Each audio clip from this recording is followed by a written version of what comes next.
Well, 2 years ago, I think you said, I guess we'll be back next week, and Royal Rumble ended, NXT Philly ended, and I guess, Jason, you're in Chicago, you're married, I'm still in New York and single, and I'm the same. Oh my God, you have a ring and it's real. You look like you're in great shape. Still me. How you doing? I've been good, man. Just buying a condo, living in Chicago, and it's been a crazy, crazy couple of years, I guess. Got married, obviously. Yeah, no, it's been nuts. And yeah, I'm glad that we're trying to get this back up and running. It's been a while. I've missed doing the show. We basically do the show once a week anyway when I'm coming home from work. So it's nice that we can actually, kind of put this out there to people. And for those who don't know, this would be the Work Shoot Wrestling podcast. This would be a test, and let's see if we still got it. Crazy 2 years. Apparently, wrestling got good again. This is this not the best era in wrestling? The reason why I wanted to do this show again was because of what we're seeing with AEW and with NXT. If this was just Raw and SmackDown, we would not be doing this show. I'll be honest with you. I didn't even watch SmackDown. So AEW and NXT have done.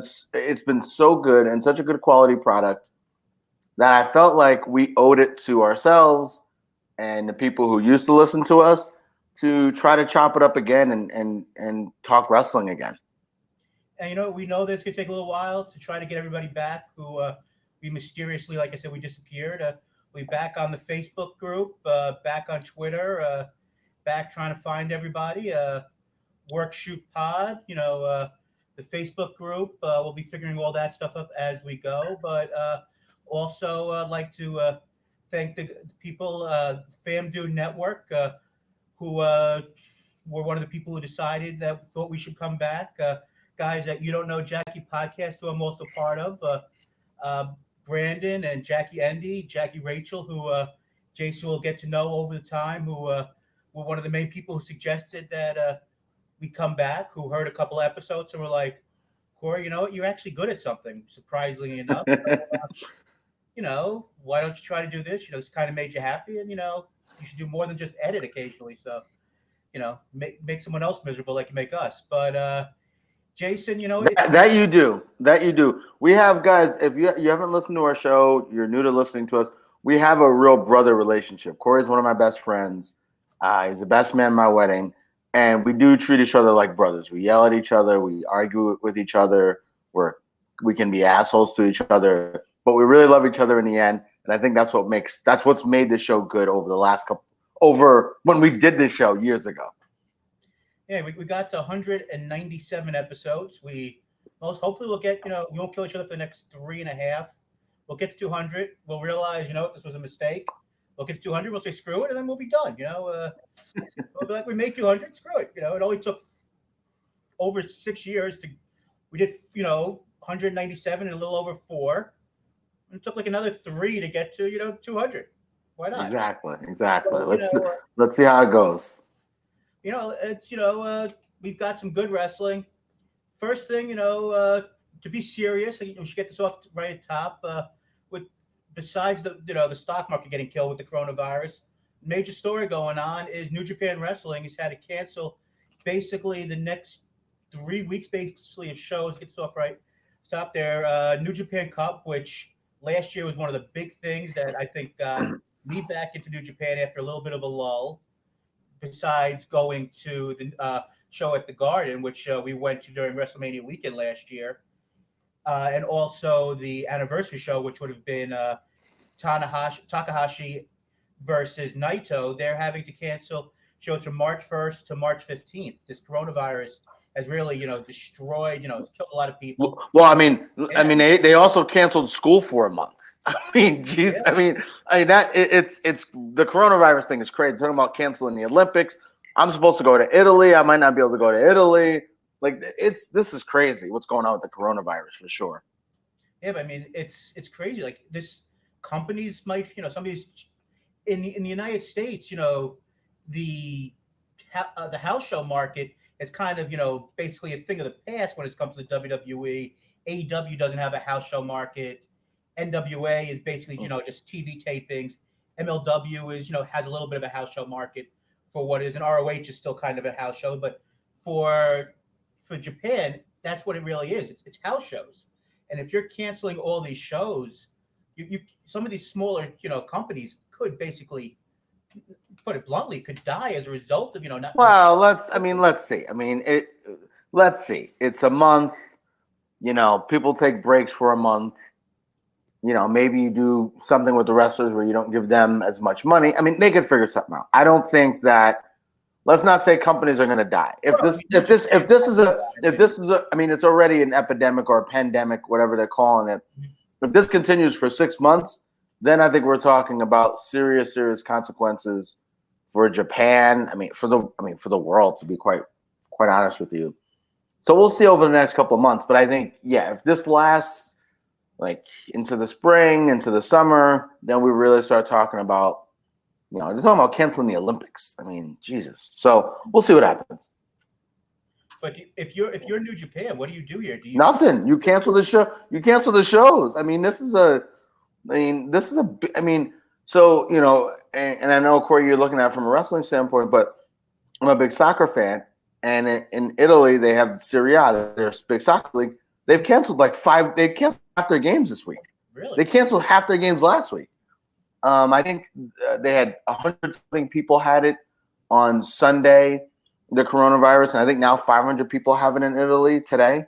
Oh. Like it's spreading, and so it's everywhere. So I think it's really going to have an effect on obviously wrestling, obviously the world, traveling. It's crazy stuff. So, but I do definitely think it have an effect. Good point. These smaller kind of companies, I'm not familiar with smaller companies in Japan. You might be, they may really start to suffer. They're not going to be able to get people in, not going to be able to pay the wrestlers. But hopefully someone figures this out and we kind of get back on track. But we'll see. Hey man, like companies like Stardom have canceled shows.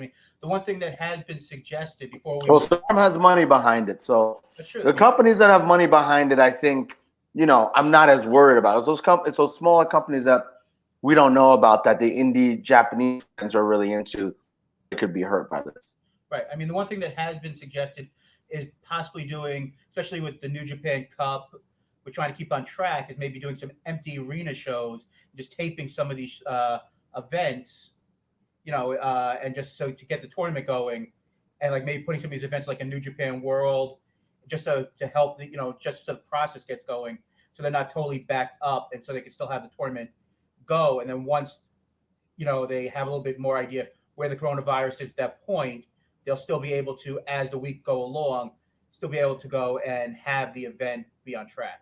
Yeah, and I know for you, Japan Cup's for you, but for me, I don't really get into New Japan until the G1, and it's obviously a lot later this year because of the Olympics. So as long as this doesn't get into for me, the G1 being affected would be a really, really big deal. But obviously, there's a lot of events leading up to the G1 to make that mean something. So we can't have those be canceled either. So, it'll be interesting to see how things go. Yeah. So now one of the big story of the week, other than New Japan with having to cancel these 2 weeks in shows, was the event that happened yesterday. Apparently, the older you are, the more people want you to be champion. Bill Goldberg, the man who was the biggest sensation 20 years ago, is champion again. I don't know if this is just one more sign that the WWE Network is going to be a thing of the past when it comes to major events, but The Fiend from SummerSlam until basically yesterday was a new big thing, but an old guy hitting a couple of spears and a really bad-looking jackhammer is now champion again. This guy went from getting curb stomped 80 times. Curb stomped legitimately, I don't know, 10 times in that match. And won and didn't lose to a 53-year-old who was not a good wrestler back then, with a very poor jackhammer, winning the title out of nowhere. I mean, people said on Twitter, we're on Twitter at Work Shoot Pod. People have said on Twitter, Facebook, that this is good business because as much as the marks, like us, quote unquote, we don't like it, but the average fans will say, oh, well, this is good. This is good for business. Excuse me. People will come out. They'll like Goldberg. It's a big deal. To me, though, you don't have to give him the title. Why does he have to have the title? Put him against John Cena. The fans will care as much about that as anything. Why does he need the belt to mean something? And now the belt is of two part-time guys who both destroyed two-time employees.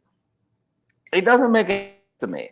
I understand the idea that having a champion makes people want more. I guess I don't know, but if Goldberg loses the match, maybe do some goofy finish. Who cares? Then he comes out the next week and says against John Cena. That's a big match.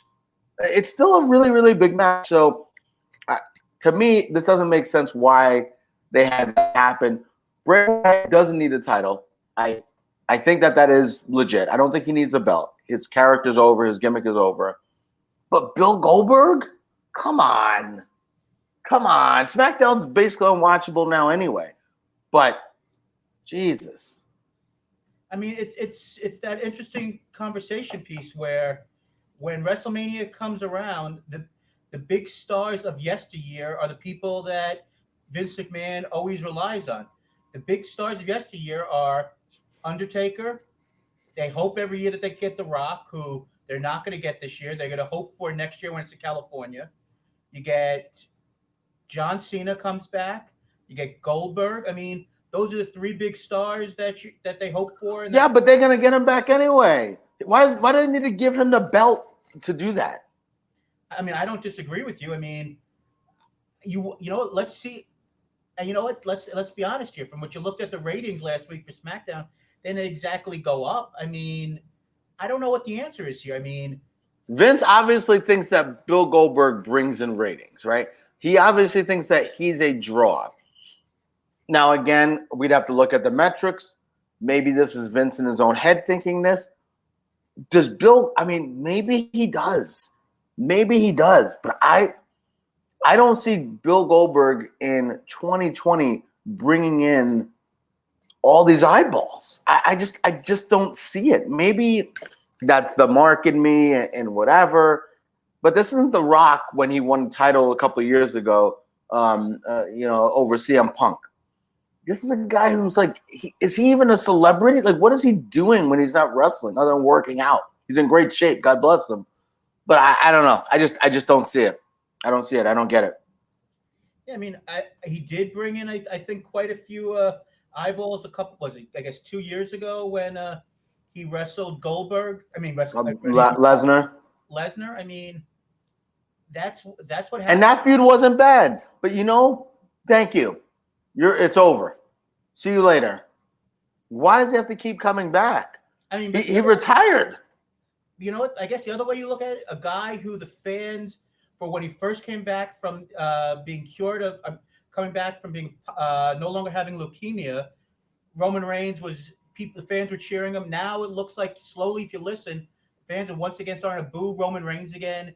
Maybe the idea is the Fiend is an over character, that they're afraid that the fans are going to boo Reigns if he wins the title. That's fair. If you put the title on a part-timer like Goldberg, maybe the fans are going to be a little bit more angry at Goldberg being the part-timer. And if your full-time guy in Roman wins, they'll be happy that a full-timer has it again. Maybe they won't boo. Maybe the idea is they won't boo the full-timer getting the title. I mean, maybe what a shitty way to book wrestling. Agreed. If this guy gets booed, this guy's over. We want to put this guy over. It's such a shitty way to book wrestling. It's terrible. It's a terrible way to book wrestling. And the problem is we have two examples of it now every week with AEW and NXT. Now we know NXT is a wing of WWE, but when you watch the shows, it's two different companies essentially, basically NXT and what's happening on SmackDown. And AEW, for all their warts, and they have many, their booking for the most part makes some sense, aside from the women's division. Their booking for the most part makes sense. I just don't understand that. This is all, to me now, we're getting into Vince territory. This is all Vince. No one can control him, and he's doing whatever he wants to do. And they're at the whims of him. He runs the company. It's his company. But I think it's a poor decision. Yeah, I mean, I'd love to disagree with you, and trust me, guys, that will happen for new listeners. That will happen quite a bit, all the time, all the time, and we will get to that quite a bit coming up. But so like I said, we agree. Goldberg, not more than likely, not the right choice. I mean, Corey, what do you think from a business decision? Do you think that this may bring fans in?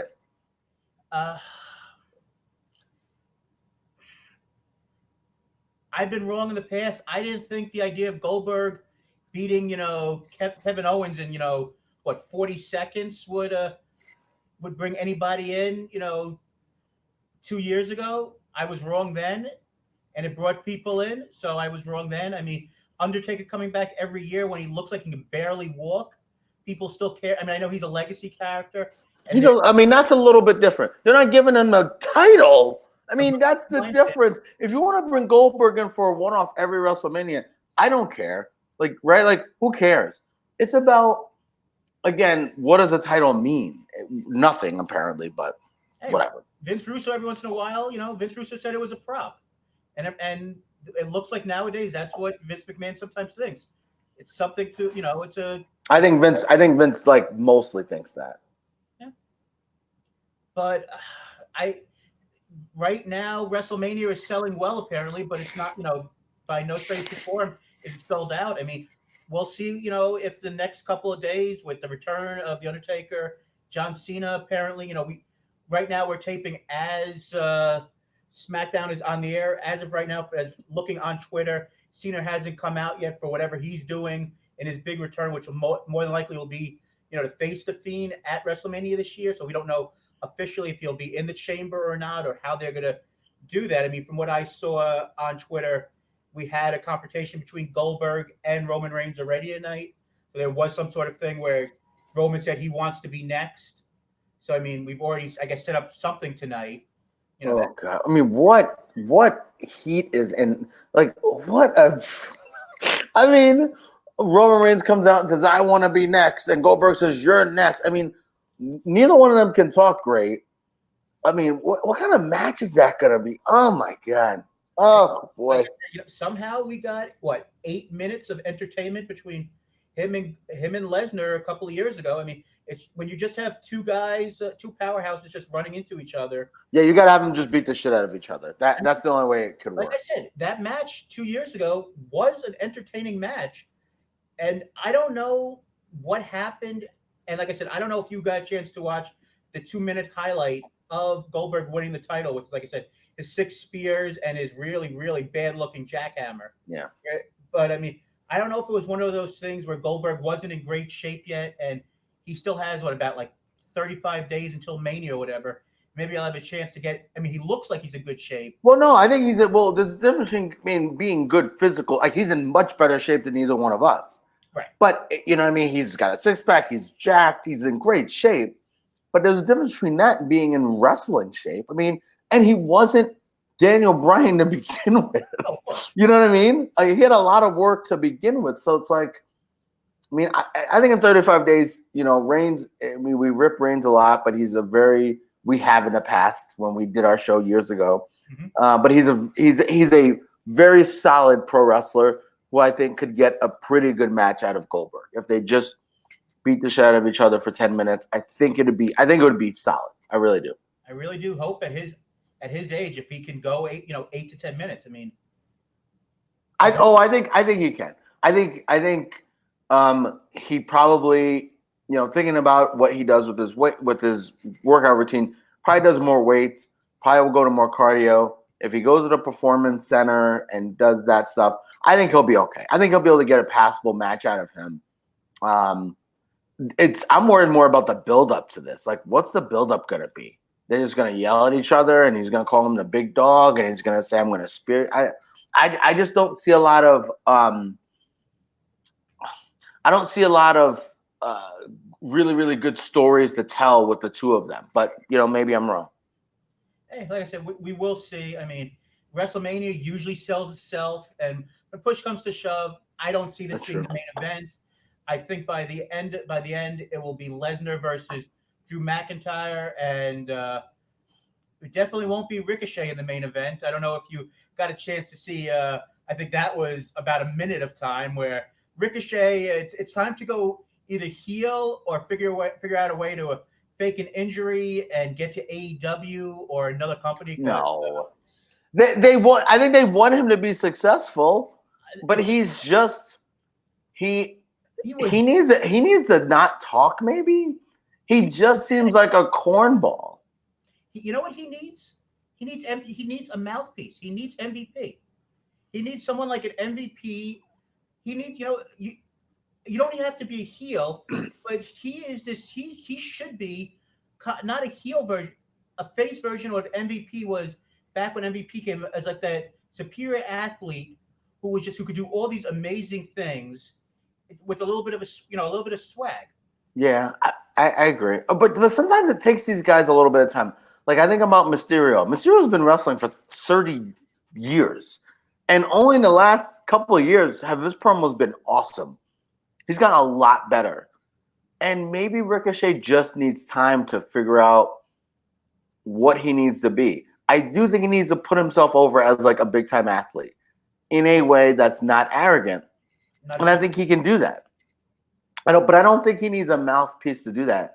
I think he needs to figure out a little bit more of who he is. I've heard like stuff he's in with the Performance Center and NXT, and he does seem like a really nice guy. And I think going to that is fine, but he's in the WWE because he's so confident in his abilities. And I think that needs to shine more. The idea that he's a superhero or whatever, who cares? The other thing is maybe he doesn't really need to talk at all. We do this thing where these guys all need to talk. Just watch him in the ring. And he's a nice looking guy. The women like him. Mm-hmm. He gets over with his moves. Maybe that's really all he needs. I don't know. I mean, maybe he needs a mouthpiece, but I mean, we haven't seen that many people get over with a mouthpiece in general because they don't do that much anymore. I think the audience isn't really used to it. So I don't know that they'll get into the other person, so Zelina and Andrade, for instance. I don't know that they're that into Andrade because of Zelina. But I think the Zelina Angel Garza mix is good because Garza talks just enough to make it mean something. So I don't know, but they need to tap into who Ricochet is a little bit more, and that he's this supreme athlete rather than, hey, I'm some cornball guy. He seems like a cornball. Oh no, I'm just saying because, like I said, he basically he lost in half of the time that the Fiend lost him. Yeah, well, they built that up for forever, and we knew it was gonna. We knew he had, zero chance to win. Zero chance. That was the exact opposite of every other Brock Lesnar match. You know that Brock Lesnar was basically going to. Usually, in most Brock Lesnar matches, they at least pretend that the guy he's facing has a chance to like have a competitive match. This one was he's going to die, and there's not even a chance that he has. I'm sorry.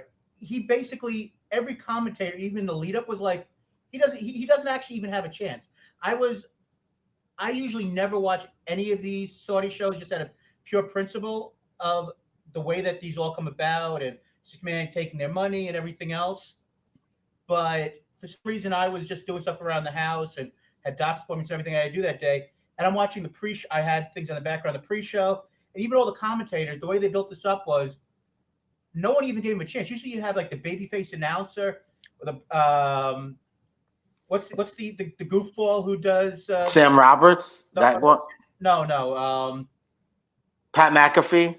Sure, whoever these ones are. Yeah, those things. Hey guys, just in case you've never watched the pregame for these shows, don't. They're terrible. Byron or whatever. Other than Charlie Caruso, she's Charlie? not. We know one thing that hasn't changed on this show is Corey and I have loved Charlie Caruso for a long time, and I think that love hasn't died. True that. My love for my wife is stronger, but I do love myself some Charlie Caruso. But just the Pat McAfee, Sam Roberts, Booker T, it is just terrible, horrible. Anyway. It was actually Byron or whatever his name is, the one who was the third. Oh yeah, good for him.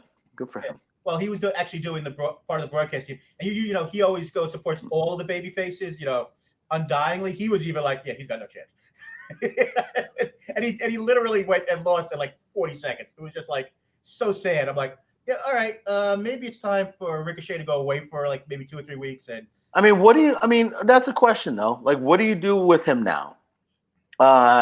He got some big wins on Raw. He did go for the title. So that's a big deal that he wrestled for the title. Yeah. He got beat in no time flat. A lot of people, what'd you say? With absolutely no build. With no build, but a lot of people, but he did get a bunch of wins. A lot of people don't watch these Saudi shows anyway. They're at weird times. Maybe the idea, maybe you can build Ricochet back up. I don't think this is a death knell for him. Kofi lost in 9 seconds for the title. Now, I guess you could say it's a death knell for him because what have they done with him? But yeah, I'd like to talk about that quickly. Yeah. So I think they could build Ricochet back up, but I think they need to come up with some kind of plan as to what to really do with him. What is he? Who is he? And how do we showcase who he is on TV a little bit other than him having fancy moves and kind of being corny? But you know what? But you brought up something I think could be interesting. And I said it kind of like jokingly before, but I would turn him heel because look what you do. All these baby faces, the easiest way to get a lot of these baby faces over is to turn him heel. How did you get Seth over? You turned him heel. How did you get Becky Lynch over initially? You somewhat turned her heel. How'd you get Charlotte over? You turned her heel. Sasha, you turned her heel. All these people who weren't working as baby faces, you turned them heel. Yeah, but Corey, how many heels can you have on Raw?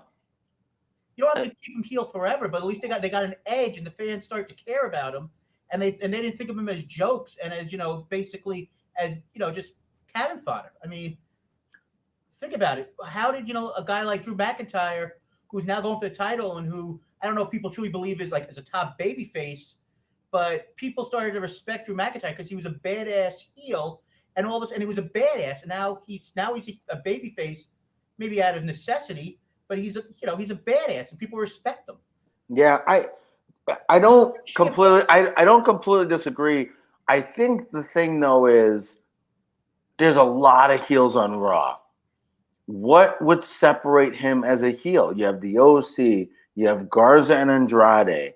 You have Lesnar whenever he shows up. You have Rollins and his crew. A lot of heels on Raw. And I don't think there's that many baby faces. So and you have the OC. So I understand what you're saying. I don't know where he would fit in with all that. I think they can make him a better face. I think they just need to figure out how to do it. Or at least make him maybe an anti-hero or something. Give him. I mean, we're not. That's fine. Fine too. Make him go. Make him say he's the. I am. There's no move. He used to call himself the Flight. Mm-hmm. That was his nickname. Now he's a superhero. Future of Flight makes a lot more sense when you wrestle than Captain America. Like, the Future of Flight makes sense. Tap more into who he maybe was in the past when he was an independent wrestler, mm-hmm. and tap into that part of him than whatever this version of that.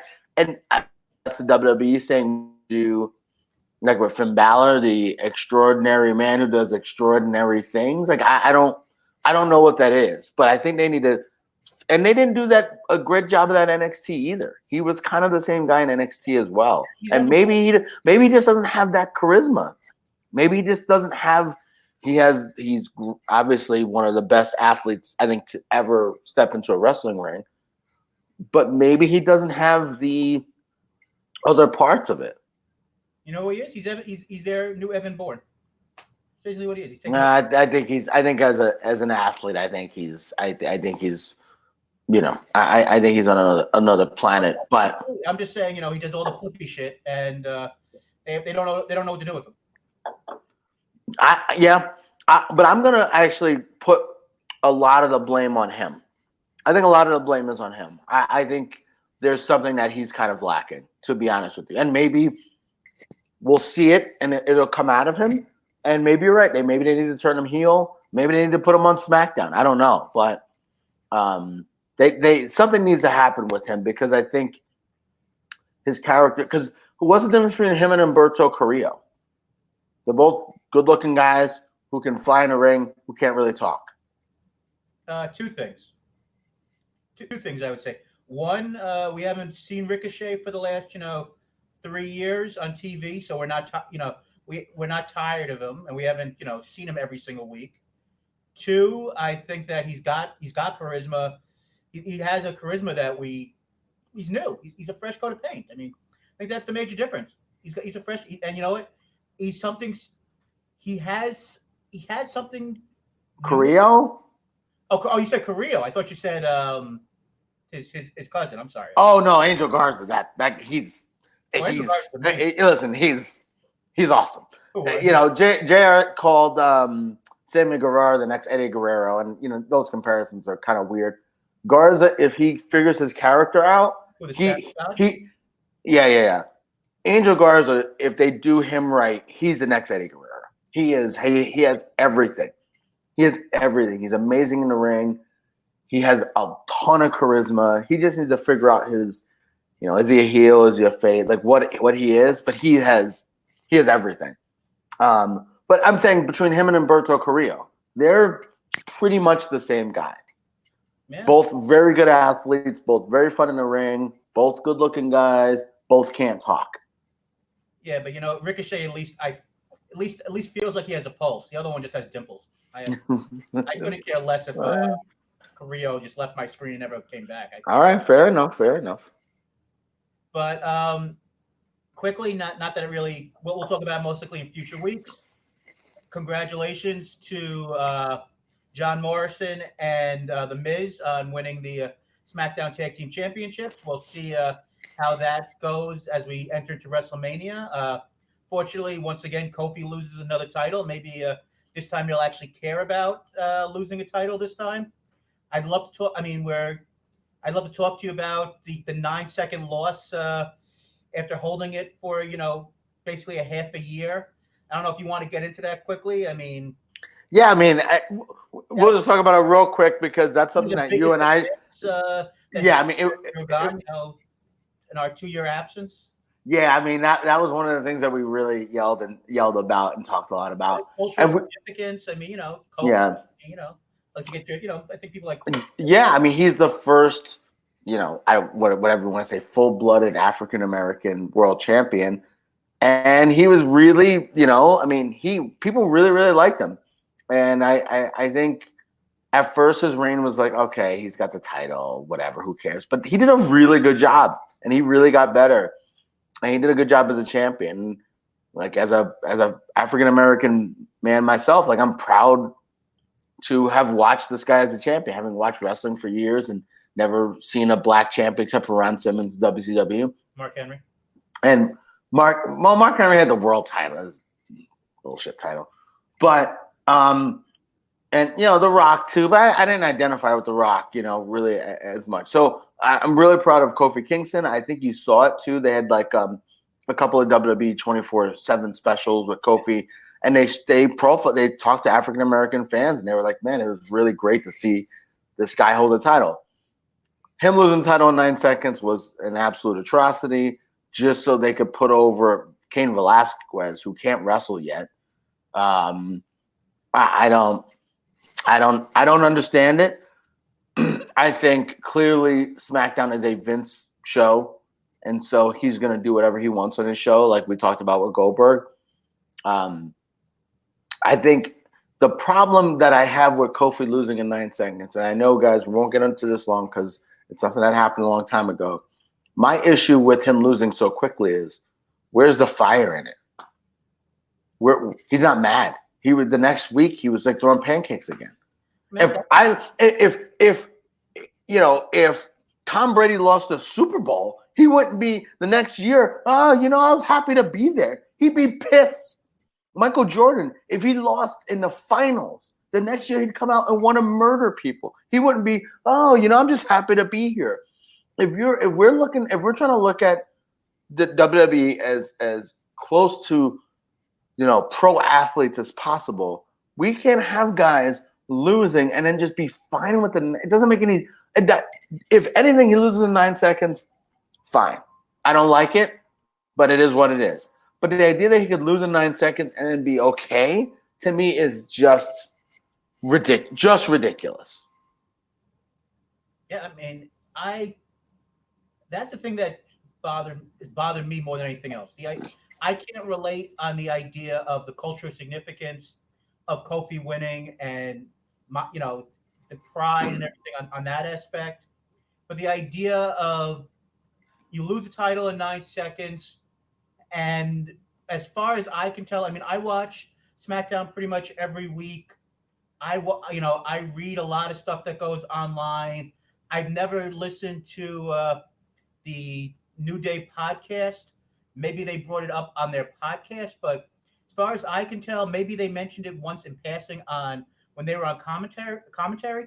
But I've never once in the 6 months since he's lost the title or less, I've never heard Kofi once get angry or even really ask for a rematch or make any comment at all about, saying how he wants to face Lesnar again, or in the lead up to the Royal Rumble on saying that he wants to win the Rumble to get his revenge and get another shot at Lesnar, or any of this. It's just like Kofi was this super important figure, not even being black or white, but the idea of the story was for 11 years, just like the thing you're telling now with Drew McIntyre, that his big thing was for 11 or more years, he was in the WWE or WWE, and he never got a title shot. And now that he came back, and they thought he did a pretty good job on Monday night telling his story, even though I think some of the time frame wasn't factually correct on coming and going, how long it was. That how important it was for him to get this title shot against Brock. I think the difference with Kofi that was more significant was that he didn't leave. He stayed there and kind of became a jobber for a while. Right. And then built himself back up. And you're right. I think the race thing, it absolutely is a factor. But I also think the story of it, that he stayed there, almost got a big push. And that's why the Orton feud, I think, was one of the better feuds of the year, to be honest with you. Absolutely. I really enjoyed their storyline, like a lot. I really enjoyed their storyline. I enjoyed how they played off each other, how they put the real life stuff in there. I thought it was a great storyline. And the fact that Kofi he never left. He was there as a tag team champion with CM Punk. Like, he was there as getting a push with Orton. Then he became a jobber after Orton. Then he had to rebuild himself with the New Day. So I think his story was like a great. If there's ever going to be a story of redemption in pro wrestling, like, that's it. That is the story of redemption in pro wrestling, from where he came to where he got himself. Absolutely. And like I said, I mean, we could, if we decide to come back and actually do a couple more of these episodes, which I think we're having a little fun here, so we may actually do this.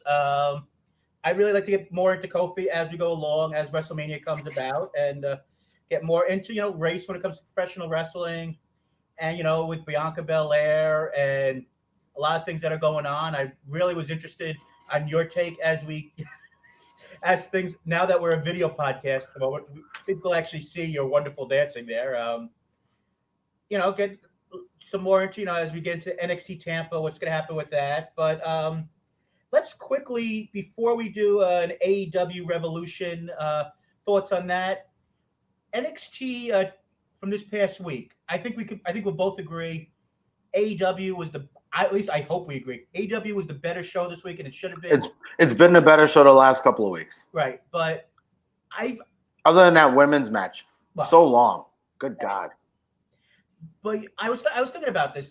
The big thing that was missing from NXT this week, besides the fact that they're in Full Sail every week and they really need to get out of there because you could see the difference of a crowd that actually, cares and is into everything. It's not as fickle. Was there was no bruiserweights this week on TV.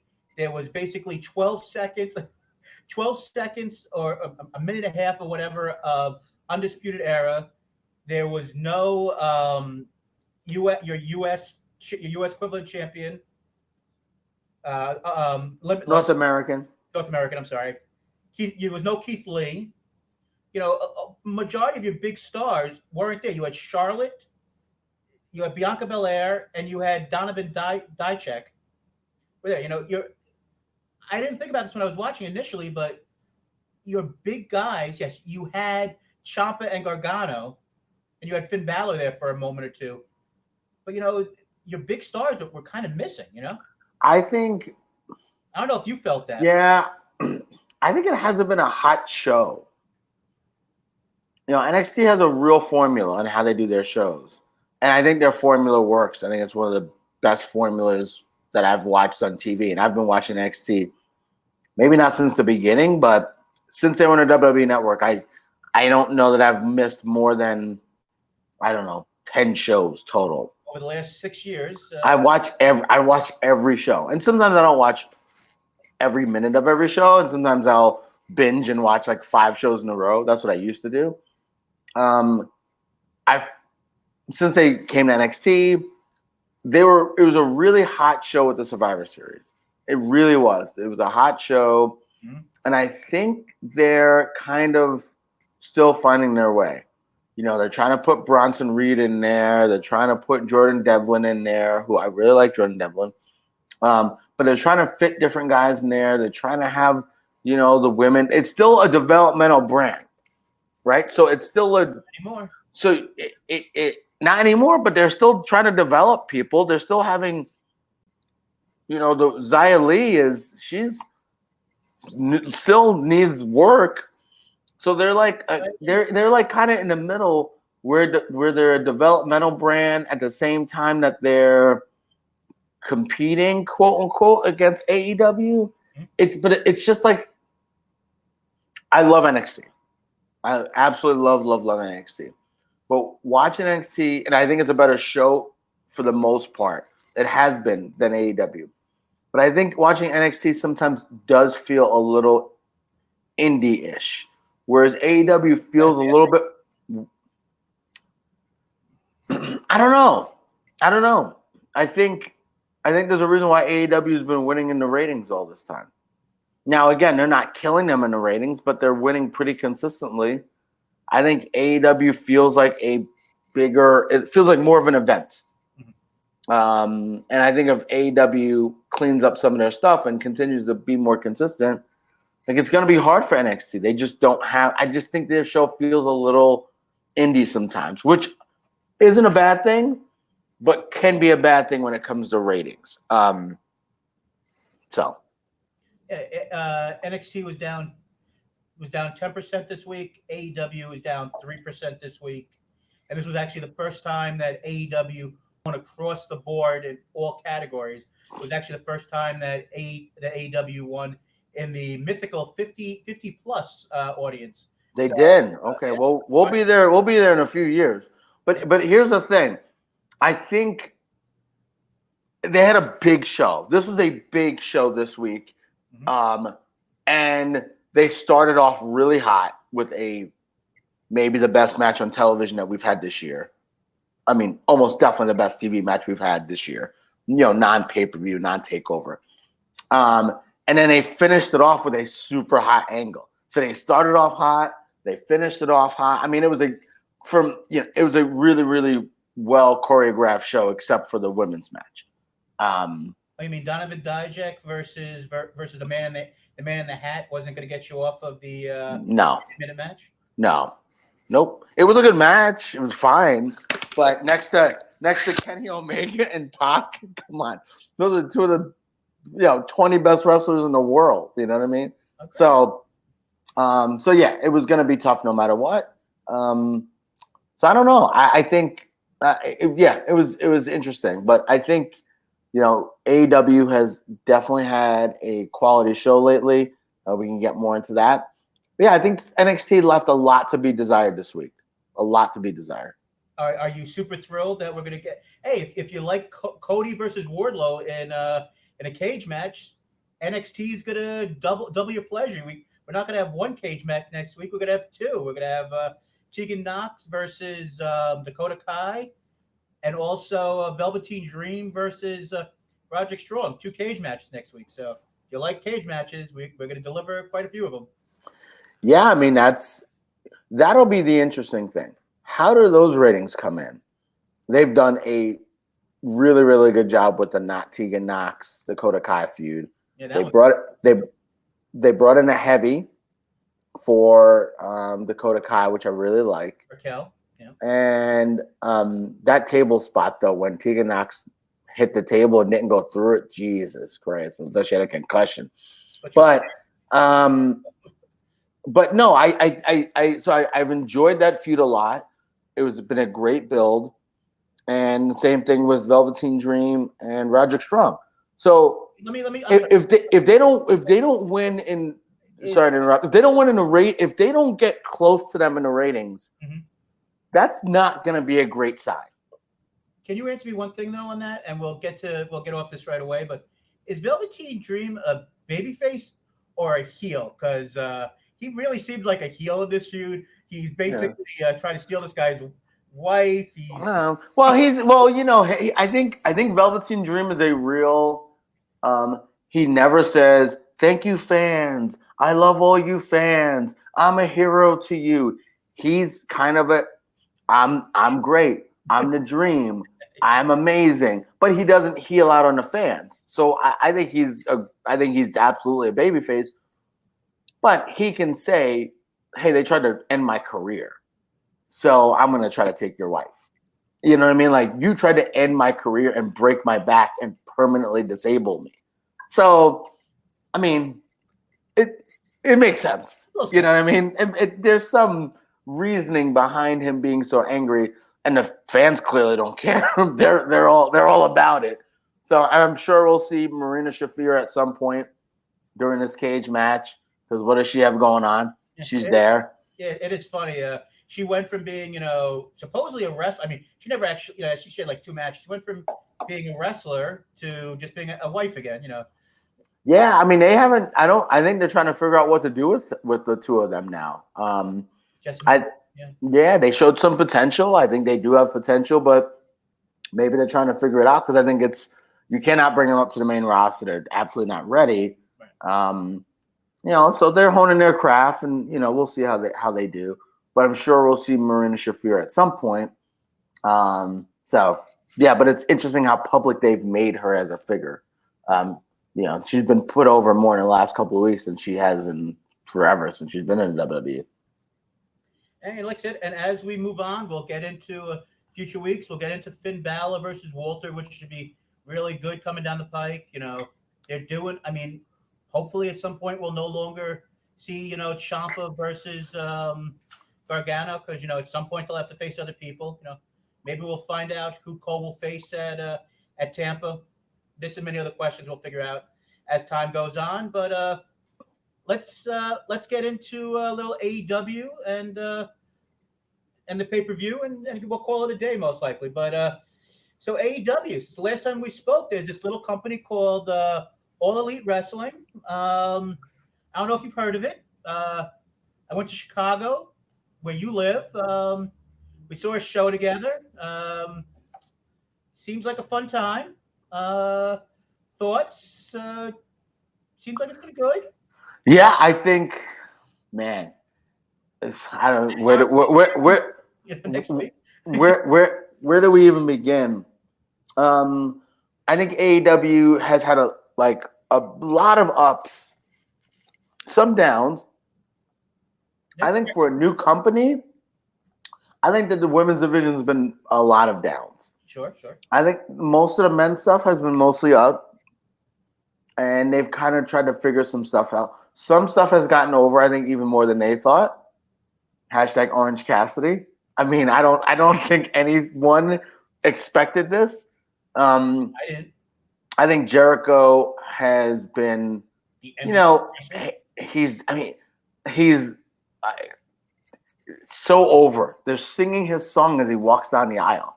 Yeah. I'll be doing that in Newark in a couple of weeks. Yeah. Moxley, he's so over. And the guy who has become a superstar, a guy who I've loved forever. And one of my favorite promos of all time was when this man made the IC title white and talked about the legacy of the IC title. Is Cody Rhodes. He is. I did not think he'd be the biggest star of the Elite, the Bullet Club out of this, but his matches are good. He's not the performer that Kenny Omega is, but as far as a character, as far as a talker, is he not one of the best? Would you say the best babyface in wrestling, most likely? Is he not the best promo in pro wrestling right now, or top couple? Yeah, he is so good and so tremendous, and it also tells you, like, man, and we talked about this when we did this when we used to do the show. How did WWE fuck him up? How did they? Sometimes it's like it makes sense. Sometimes you get why a guy doesn't work there. Sometimes you get why a guy needs to move on. Like, I get that, right? But how did they mess him up? But they did, and whatever. I think he's tremendous. I think him and Moxley and Jericho are the three most over guys in the company, and I think there's like a drop off after that. I mean, you could say the Bucks and Kenny Omega. Kenny Omega is very over. I mean, it's close. Hangman's pretty freaking over. Yeah, I think Hangman is getting more chance and more. I get what you're saying. I think Hangman's over more like Orange Cassidy's over. I don't think he's over like this is a world champion. This guy's gonna be the world champion over. And maybe I could be wrong, but I think that's what I see right now. Second, but it's really interesting, the idea. And we had this discussion, and you were right. I was absolutely wrong, and you won't hear that very often. But now that this is a video podcast, I'm going to have people actually be able to see when you give the big thumbs up when you decide to pat yourself on the back, Barry Horowitz style over there in the modern era. But when we were at the pay-per-view, I thought that it was maybe a good idea to go with Adam Page as the first champion. You said Chris Jericho. Thought the guy was, at almost 50. Thought it was a bad idea to go with the guy that old as champion. You thought go with the proven fact, as your first champion. I was wrong. Chris Jericho has been amazing as the champion, the face of the company. Jason was absolutely right. But you know what? As time has gone along, Adam Page at some point, I think, could absolutely be the face of the company. And the Bucks have said in interviews that in a couple of years they could see him being the face of the company. And as time has gone along, I mean, I still don't love the idea of this, alcohol gimmick. I think it's a very weird gimmick. I think so too. But it's getting over, and he's becoming a star. I mean, yeah, I agree. Very risky thing on what we'll get to in a minute, but how they do this tag team match. I mean, everything that they at angles wise seems like he's turning heel in this tag team match, but I think that's a huge mistake because the fans love him. And but we'll get to that in a few minutes. But I think AEW is doing a lot of things right. I mean, some of the stuff they're doing, isn't working, but one of the things that I will give AEW credit for is they see things don't work for the most part, and they'll pull it and they'll move on. I mean, where's the Nightmare Collective? She gone. Brandy Rhodes, spoke about that on Brian Alvarez's show, talking about how she realized it wasn't working and now the fans' reaction.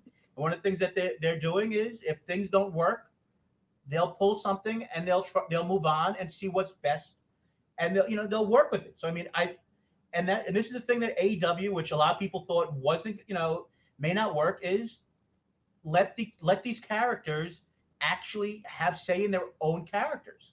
And that's why a Moxley's of the world and the Pacs, these guys, they may be given ideas, but they're given room to grow as characters, I mean, a character like a Darby Allin, this he said in interviews, the reason he went to AEW is because he knew if he went to WWE, they would do nothing with it. He would just be a job guy who would just be this miscreant who would sit in the corner and do nothing. He gone to AEW and they've given him a chance to actually be a character. I mean, so that's the thing. I mean, who knows what's going to happen in a year? Who knows what will happen in a year and a half if they will even yes they got extended for 3+ years, so we know they'll be on TV unless their ratings go into the shitter. But we're seeing development of characters. There's still guys that you won't like that I think are interesting. I mean, I know you're not the biggest Joey Janela fan. I think he sucks. Terrible. Yeah, I think he sucks. I think they're giving him a chance to do things. They're trying to make interesting stuff. There's guys like Sean Spears who can't get in on TV. Who knows how things will develop? Who knows if things are going to work out in the long run? But AEW is giving people a chance, and I really like what they're doing. So I mean, yeah, and they're getting guys paid. I mean, they're getting guys paid. I think they offered Matt Hardy like a ton of money to just go to NXT. I mean, this is the WWE, I should say. WWE is just paying guys hand over fist. And so I think it's great. I mean, we are wrestling fans for 30+ years, and we've watched guys that we've grown up with die very young, broke. We see guys like that now. And I think for me, anyway, that's changed me a little bit in terms of like, I want to see these guys make a lot of money.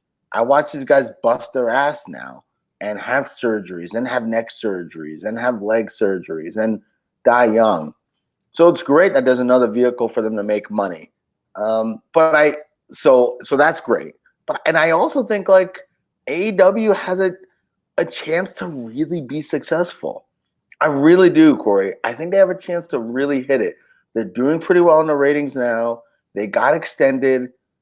I think if they hit whatever that is, that big angle, eventually they're going to have to move from their biggest heel being Jericho. They're going to have to move away from that. I don't know how they do that. I don't know how they do that. But they're going to have to move away because their second biggest heel is who? MJF. Okay. MJF is amazing. So MJF can carry the company as a heel. In a year or so, I think so. MJF is one of the best talkers in the business. Okay. And what is he, like 22 or 23? He's young. Okay. 5 years. I mean, he could. Okay. All right. I'll give you MJF. I'll give you MJF. And is there a third guy? You want to say Guevara? You want to say, they got to figure out some more. There's some things they have to figure out. But I think overall, they've done a good job of putting over some young guys while keeping the old guys really relevant, while rebuilding Moxley, who I think was rebuilt mostly from New Japan and the G1 and stuff like that. But he's been rebuilt for sure. They've kept the Young Bucks hot. They've done a really good job with a lot of stuff. And you're right. The biggest thing that they've done is they say, hey, this isn't working. We need to change it. So I think overall, AEW has been a huge success. It's a huge success, but and like I said, I think we both, me a little more than you, because you're always a little bit more grounded than I am. But even though I think I come off a little more as a fanboy of AEW, just like I usually do about everyone besides WWE, shouldn't they be having a little bit higher ratings than 800,000 viewers for the WWE alternative? I mean, yeah. I don't know how that works, Corey. I'll be honest with you. In this day and age, I don't know how ratings work. I know Law and Order SVU people seem to like, and horrible Grey's Anatomy. And don't tell my wife that, she loves Grey's Anatomy. And and the NFL. I know that those get ratings. Other than that, I don't know what gets ratings. So 800,000 might be good. And it sounds like 800,000 is good because they extended them after being on the air since September, October. They've been on the air for 5 months, and they extended them. For 3 years. That's pretty. You don't hear of shows. I mean, you work in a TV business. We don't need to say where you work. You work in a TV business. I follow TV a lot. I don't ever see shows get. You what? I watch TV. You watch TV. I mean, that's basically what you do at work. But I've never seen shows get extended for a scripted show get extended for 3 years. You see that? Not often, no. So, I mean, it shows you that they've been successful and had some success for sure. I mean, like I said, WWE, as bad as it is, and I know it's got the name value, and during football, Raw has not been bad. I'm gonna say that we're going pretty deep into the show. We can talk more about Raw later. I don't think Raw's been bad. SmackDown's been unwatchable, which is why I don't watch it. Go ahead. It's been unwatchable, so I don't watch it. But Raw, yeah, I know it's got name value, but it still gets over 2 million plus viewers every week, even over a 3-hour period. And I know that over time maybe it'll get over 1.5, and who knows as time goes along. And Cody has said, at some point he'd love to go to Monday nights, and I know that was a death knell for every company going up against the Giant. But I would think that TNT was hoping for higher than what they've gotten. I mean, they got that 1.4, like the second week, and they haven't even gotten close to that again. So I mean, I don't know. I mean, I don't know. I think you got to worry about putting out a good product, and then the rest of it will take care of itself. Yeah. Oh no, absolutely. But I think we got 2 subjects left before we call it a day. Let's talk a little bit about this AEW Revolution pay-per-view, and we'll close the show out with a little this WWE possibly going back to traditional pay-per-view for WrestleMania, and then we'll call it a day. All right. Okay. All right. So let's just a couple of the big matches. Quick idea of who you think is going to win and relevance going forward. So let's go top 3 or 4 matches here. Main event. I think it's been built really, really well. Actually, it's a double main event. Moxley versus Jericho.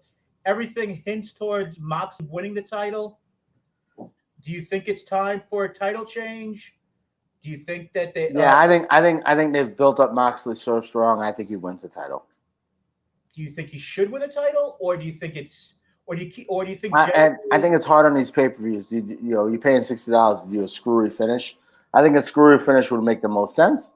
But I think if people are paying money, I think it's hard to say let's do a screwy finish. So I think you probably give Moxley the title. I think the right move is to do a screwy finish, to be honest with you. I know it's shitty, but I think that's the smart way to do it. I don't think you have Jericho beat him clean. I don't think that makes sense. I would keep the title on Jericho for a little bit longer. You went and announced that who's his next opponent going to be? That's interesting. He's beating everybody. I would see that's a hard one, but I would have with the idea that you said that Lance Archer's coming in next week. Oh, come on, Lance Archer. Lance Archer's going to be the first person to beat him. Come on. No, that's not what I'm saying. I would have you say Lance Archer's coming in next week in Denver. You have Lance Archer debut that on Saturday, costing Moxley the title, playing off of Wrestle Kingdom. I don't like doing that meta. I get you. I don't like doing that meta wrestling. You watch New Japan and then you know what happens in this company. I don't like that. I think that's too indie wrestling fan. I think they need to make sure they get away from that a little bit. I don't like that as a story at all.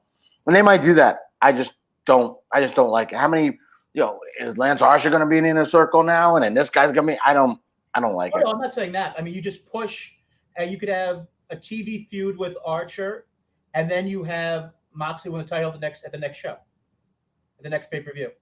I don't know. I don't love it. I don't love it, but I can see it.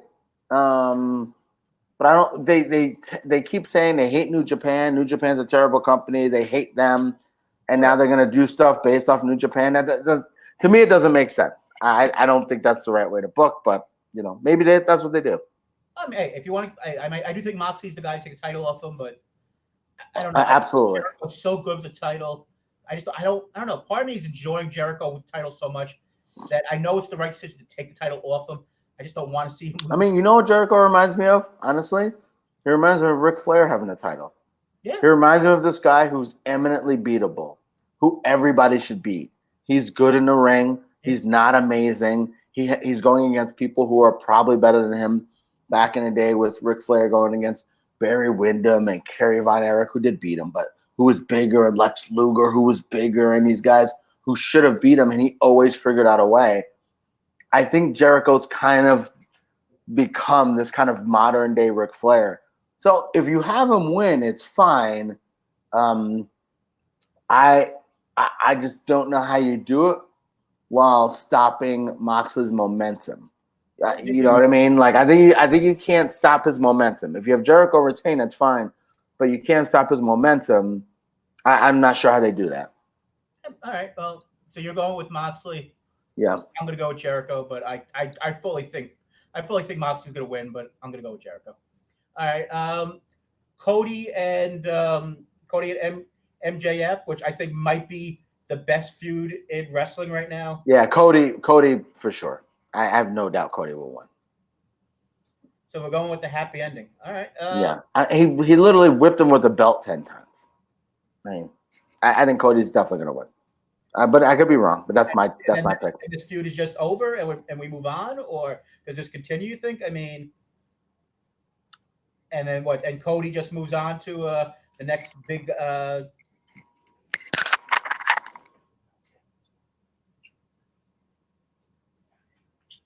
I don't know. I mean, Cody and MJF, I think, is an interesting feud. I think that Cody will win. I think that this is.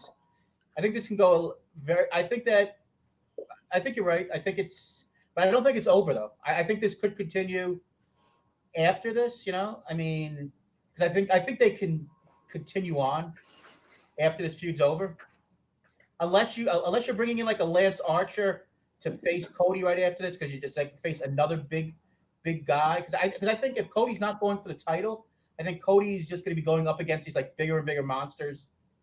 Because when you do that stipulation where Cody can't go for the world title, I think Cody's just going to have be facing these like huge like monster type of figures until you figure out a way for him to get rid of that stip of not being able to go for the title. Yeah, we talked about that, right? Like how we talked about this with each other on the phone when we'd have our our conversations about wrestling.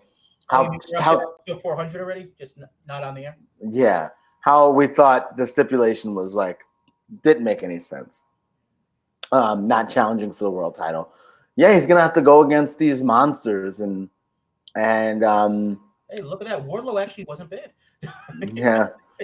I mean, they're gonna have to go. He's gonna have to go after he's gonna have to wrestle these monsters, and I guess that's gonna be what like things are gonna be like. I don't know, but yeah, we'll see what happens. So let me ask before we move on to the next match. Just very quickly, the feud's been amazing on paper. How good do you think this match is actually going to be in ring? Because I don't think MJF is great in ring yet. No. As good as Cody is on the mic, Cody's a good wrestler. Not a great wrestler. No, Cody's not a great wrestler.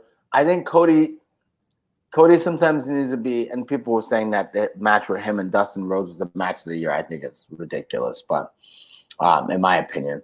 But I love Cody, so I have a big soft spot for him, obviously. I think he's a very good wrestler. I don't think he's a great wrestler. I think they could have a good match because I think there'll be so much passion in the match and so much fire between the two of them that I think they can get a good match out of the emotion of it. So, will it be the best technical match? Probably not. It won't be anything close to what we saw with Omega and Pac. I mean, if you're using that as a measuring stick, it won't be that. But do I think it could be a good match? A 7 out of 10? Yeah, sure. And they're going to beat the hell out of each other, and they're going to be bleeding and all that stuff that AEW likes to do in their pay-per-views. But it'll be a good match. So 3 minutes before this match starts, Cody will get on the mic and say that we are making this a Chicago street fight. Probably something like that would not surprise me. That would not surprise me. It's a street fight. Yeah. As Arn Anderson all of a sudden turns on him right before the match, and then exactly. Watch that's gonna be the finish. MJF wins because Arn Anderson turns on him. Yeah, I don't understand Arn Anderson as the head coach. Cody's 30-something years old. He's been wrestling for 10 years. He doesn't need a coach, but whatever. Hey, it's different storytelling. Who knows? Yeah.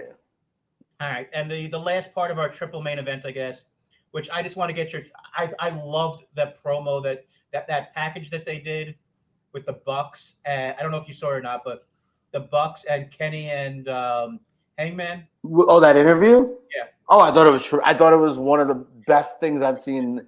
Nick Like, Jackson. I thought it was great. Here, I like how they mentioned the Bullet Club. They said he was a jobber before then. You know, I like that they're playing into this. I hope that they don't do the turn yet. I think I like the idea that they're playing on the fact that Adam Page was kind of a recent member of the Elite, that he was quote unquote the jobber. That I like them playing off that and him getting more and more angry about that. And I also like the idea of giving more depth to the Bucks character. I think they just seem like nice guys who now started a company. I like the idea that, you know, a little bit heelish, a little bit, you know, you hear stuff with like Matt Jackson on being the Elite. He can be kind of a dick sometimes. Mm-hmm. And I think the idea of playing into that and that they're not just the nice guys, I think would be interesting. So, you know, we'll see what happens. What's your pick here? Do we get a title? Gosh, I don't know. Both teams have EVPs in them. I think this is the coronation of the Young Bucks, if I had to guess. Do we have a turn somewhere? It would make sense to have a turn, yes. It would make sense going for TV the next week to have a turn. So, Paige, you know, Paige. But I also, that seems too obvious, doesn't it? Seems too easy. Omega turns in. The Bucks turn. What do you? Maybe the Bucks turn. Maybe the Bucks. In the past, I mean, maybe the Bucks turn, and then you have the Bucks against Omega and Paige, and Omega's and maybe that's a way to go. I think the Bucks win. I think there's some turn. I just don't know if it's a turn that we think it's going to be. You know what? I'm going to agree with you. All right. The Bucks, and I think Kenny Omega turns. Okay. All right. Okay. Interesting. I think the cleaner is. I think we get the return of the cleaner. This is me doing the broom movement. He's sweeping. Exactly. Good. That's good. I like that. And like I said, the rest of the card looks really good. I mean, yeah, it's fine. Match I really have to go over. His last thing, I guess, is Pac versus Cassidy. Is it a squash? Do we get it? Will it be entertaining? What do you think that's going to be? Is it going to just be? And it will be an entertaining squash. It'll be fun. It'll be fun. It won't last longer than 10 minutes. It won't last longer than 7.5 minutes. 5.5 minutes. 5.5 minute squash match. That'll be fun. I don't know if it'll last for 5.5 minutes. Under 5 minutes squash match. All right. So Pac is doing the job for Orange Cassidy. Okay. I'm kidding. I hope I'm kidding. Yeah. We'll see. Pac just re-signed with the WWE. And last thing with AEW, is Matt Hardy the exalted one, or are we getting? Is it Christopher Daniels? Do you care? What is I think we're gonna find out. Hardy's contract runs out on Sunday, so he can't appear. So is it Christopher? I don't know. Who do you think? And I think if Christopher Daniels is the exalted one, that's gonna be like wah wah. Do you think? Or do you think it's like somebody totally different? And Luke Harper can't appear till like March, right? Till the show in Rochester. So I think they're saving him for that. Right. So I don't know. I don't know that I really care, to be honest with you. I think the Dark Order's been fine, but I think they're missing something, and maybe that's the exalted one. But I think it almost like has to be Matt Hardy, or some big figure. It can't be. It has to be some big figure because their act is just not. It's a mid card. They're the forgotten sons of AEW. Oh God, we did not need to have them mentioned on. Forgotten Sons. The only thing I'm ever going to mention. I don't care if you want me to think they're baby faces. Could not care less about them. They're on the Baron Corbin scale of my interest when it comes to professional wrestling, and that's as much as they'll be mentioned on this podcast. So last thing of the show. It's been mentioned multiple times in the media over the last couple of weeks. Bleacher Report had spoken about it a couple of days ago on the WWE's conference call. Vince McMahon had casually mentioned it. WrestleMania could be going to an another over the top service. If the four major pay per views go to another are no longer on the WWE network, I guess twofold. One, how do you think that affects? How does that affect the WWE network for you personally? And two, what do you do? Is ha, you know, do you go and do you keep the WWE network for just secondary pay per views? I mean, how does that? When I people don't know. I mean, uh, for me, right? Like I'm not rich, but I make good enough money where $10 a month is like fine, right? So like I have Spotify, and I don't even use Spotify that much anymore, because like I listen to podcasts a lot, and I work out at a gym that doesn't, that I don't need my yeah, Spotify for. What? we could all see that you go to the gym quite often. Yes. Just people don't know, but no, but so for me, I don't use Spotify as much as like I will during the summer when I'm like running outside a lot, and it's $10 a month, and I'm like, well, it's $10 a month, whatever. So there's only so many things, but there's only so many things you can do for $10 a month. I think the idea, if they don't have Royal Rumble, WrestleMania, Survivor Series, and SummerSlam, will I be okay? Yeah, I'll probably still pay $10 a month because of the takeovers, because I love NXT so much. If they said the takeovers aren't going to be on there, then I would get rid of the network, 100%. There'd be no point to have it. Like, I care about the takeovers much more than I care about Hell in a Cell or these gimmick pay-per-views. But for $10, like, it's not a big deal. Now, if they start talking about making it $20 a month or $25 a month, then it's like, okay, what are we doing here? But for $10, it's like, I mean, I just had this beer. It's empty, as you guys can see, right? This beer was like, I don't know, like $6. So 2 of these would be a month of WWE Network. So it's not really a big deal. But you start talking about more money, then I think it becomes like a bigger factor. But for people at home, I think they might say, hey, I don't know if I want to do this. But if people aren't going to do that, then you're expecting. Okay, this is my question for you. Has AEW changed the WWE's thinking towards this model? Because they're doing well on pay-per-view. I mean, I don't know how well, but I think Tony Khan said one pay-per-view did like 250,000 people or 250,000 buys. You do 250,000 buys times $60. Like, that's a shitload of money. This shitload of money. I think that's like 1.2 million. I'm gonna figure it out in the calculator. But do you think AEW's model has maybe changed it a little bit? I mean, is it their model or is it the UFC? The UFC and the boxing model of ESPN Plus. I mean, $60 a pay-per-view, 250,000 buys. That's $15 million. Now, obviously, you have to split that and put the pay-per-view service and blah, blah, blah. $15 million is a lot of money. And let's say, when you factor everything in, it's $10 million. Like, and you're going to get more than 250 people to order WrestleMania. So you're looking at, I don't know, $30 million, $25 million.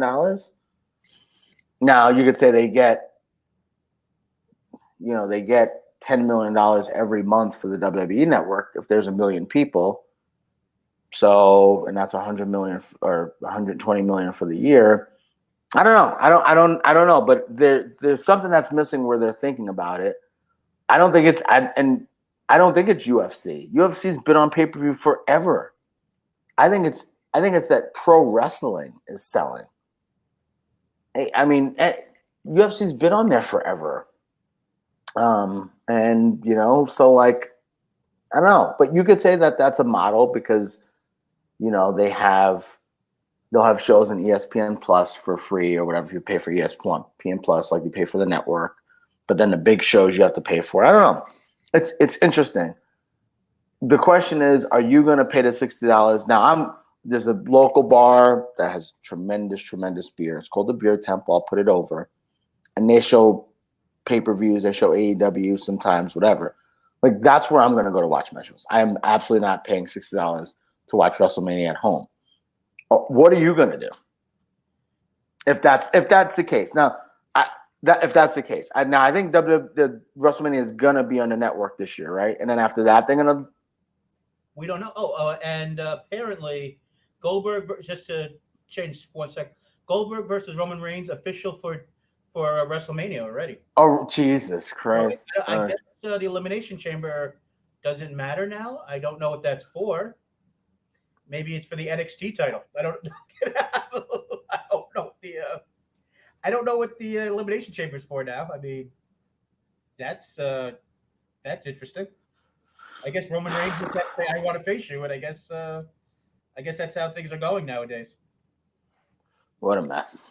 what a mess! I am so glad I don't watch SmackDown. Yeah. Thank goodness. Wrestling is awesome, apparently. It is, except for SmackDown and maybe TNA. I don't know. We're gonna talk about that another week. Yeah, I doubtful. But we'll except for TNA. But yeah, so. I don't know how to feel about this because, like I said, I think that for the last 6 years, you have basically told your customers that $10 for WrestleMania, SummerSlam, Survivor Series, and whatever else, everything. And now you're going to tell them basically in 35 days or whenever they decide to. It sounds like they're talking to all these companies about and when there's smoke, there's usually fire. Yeah.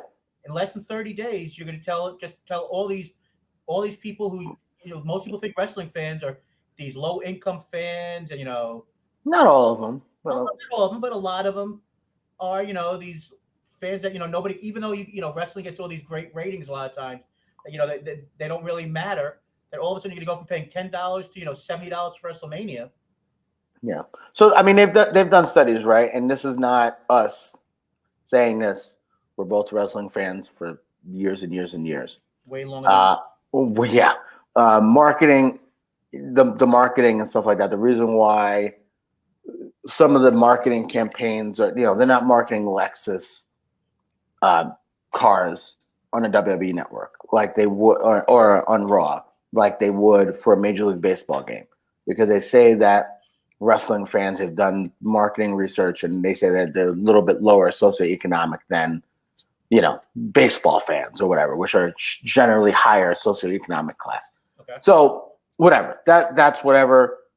I think the thing is, Corey and I, when we went to All Out in Chicago last year, sat next to these two guys who were, struggling. They weren't, you could tell they weren't killing it, from a financial standpoint. Same way we sat next to those people when we went to Madison Square Garden show at New Japan.